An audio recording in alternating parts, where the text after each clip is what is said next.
নমস্কাৰ প্ৰিয় দৰ্শক, মই এষ্ট্ৰলজাৰ ডক্টৰ মঞ্জুশ্ৰীয়ে আপোনালোক সকলোকে মোৰ ৰাশিফলৰ অনুষ্ঠানটিলৈ স্বাগতম জনালোঁ।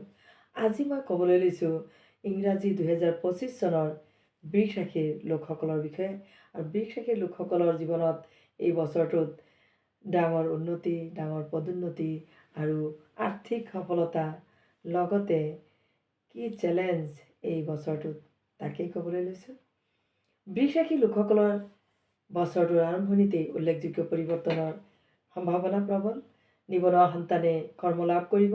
ছাত্ৰ ছাত্ৰীৰ সময় অতিকৈ শুভ ফলপ্ৰসূ হ'ব। শত্ৰুৱেও হাৰ মানিব। চাকৰিয়ালৰ পদোন্নতি আৰু ব্যৱসায়ীসকলৰ ধনবৃদ্ধিৰ যোগ প্ৰথম ভাগৰে পৰা আৰম্ভ হ'ব।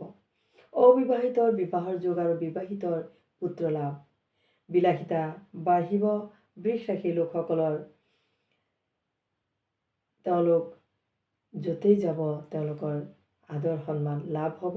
ভাতৃ আৰু আত্মীয়ৰ সৈতে মধুৰ সম্পৰ্কই বিৰাজ কৰিব। পিতৃৰ স্বাস্থ্যলৈ চিন্তা বাঢ়িব। বিদ্যাৰ্থীৰ পঢ়া শুনা তথা সন্তানৰ ওপৰত সুনজৰ দিব। বিদ্যাৰ্থীৰ পঢ়া শুনাত নজৰ দিব, পঢ়াৰ যত্ন ল'ব আৰু সন্তানসকলক অশুভ বেয়া সংগৰ পৰা বচাই ৰাখিব। ৰাজনীতিৰ লোকৰ পদোন্নতি, সামাজিক মান সন্মান আৰু প্ৰতিষ্ঠা বৃদ্ধিৰো যোগ আছে। সাংসাৰিক দিশত সুবিধাজনক হৈ থাকিব গোটেই বছৰটো। বুদ্ধি আৰু পৰাক্ৰমৰ বলত শত্ৰুপক্ষকো পৰাস্ত কৰিবলৈ সক্ষম হ'ব। তথাপি বন্ধু আৰু আত্মীয়ৰ পৰা সতৰ্ক হৈ থাকিব। যিমানেই আপোনাৰ আপোন হওক, আত্মীয় হওক বা বন্ধু হওক, যিকোনো আপোনাৰ পাৰ্চনেল কথাবোৰ গোপনে ৰাখিব, কিয়নো এই বছৰত আপোনাৰ বন্ধুস্থান আৰু আত্মীয় দুয়ে আপোনাক ক্ষতি কৰাৰ সম্ভাৱনা প্ৰবল। বছৰটোৰ শেষৰ ফালে সম্পত্তিৰ মীমাংসাত বাধা, লগতে নিবনুৱাৰ কৰ্মযোগত খেলিমেলি হ'ব পাৰে। আনহাতে চাকৰিয়ালৰ প্ৰমোচন বা স্থান পৰিৱৰ্তনৰ ক্ষেত্ৰত কিছু বিলম্ব হ'ব পাৰে। প্ৰেম আৰু দাম্পত্যত মিলা প্ৰীতি বাঢ়িব। বিদ্যাৰ্থীৰ বিদ্যাৰ ক্ষেত্ৰত বাধা হ'ব, লগতে দূৰ যাত্ৰা অথবা বিদেশ ভ্ৰমণত অশুভ গ্ৰহৰ প্ৰভাৱ বৃদ্ধি হ'ব। সেয়েহে অশুভ গ্ৰহৰ প্ৰতিকাৰৰ বাবে ফিৰোজা ৰত্ন এটি ব্যৱহাৰ কৰিব। বছৰটোত শ্বেতপ্ৰবাল মাজৰ আঙুলি বা অনামিকা আঙুলিত তামেৰে ধাৰণ কৰিলে শুভ ফল প্ৰাপ্তি কৰিব। ঘৰত চৰাই বা মাছ আপুনি ৰাখিব পাৰে। বছৰটোত শুভ ফল কঢ়িয়াই আনিব।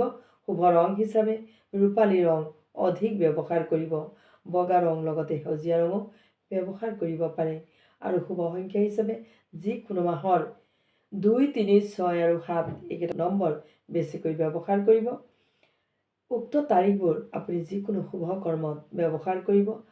কোনো এপইণ্টমেণ্ট বা যিকোনো আপুনি যদি কাৰোবাৰ লগত কৰ্মৰ সংযোগৰ কথা পাতে বা ধন টকা পইচালৈ কথা পাতে বা চাকৰি সংক্ৰান্ত বিষয়ত আপুনি দিনবোৰ আপুনি ঠিক কৰে, তেনেহ'লে এই ডেটবোৰত আপুনি কৰিবলৈ চেষ্টা কৰিব।